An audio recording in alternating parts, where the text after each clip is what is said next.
আমাদের বাড়ি ঘরে অগ্নিসংযোগ করে বাংলাদেশে আবার নতুন করে ফ্যাসিবাদ ফিরিয়ে আনবার পায়তারা চালানো হচ্ছে।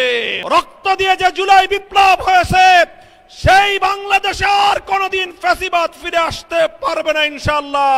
বাংলাদেশের রাজনীতিতে যদি তাদেরকে আপনারা প্রবেশ করবার সুযোগ তৈরি করে দিতে চান, যেই পথ ফ্যাসিবাদকে ফিরে আসার জন্য তৈরি করবেন, সেই পথ দিয়ে আপনাদেরকে দিল্লিতে বিতাড়িত করা হবে। শরীফ ওসমান হাদি সহ প্রতিটি হত্যাকাণ্ডের বিচার করতে হবে। জুলাই বিপ্লবের আকাঙ্ক্ষা বাস্তবায়ন করতে হবে।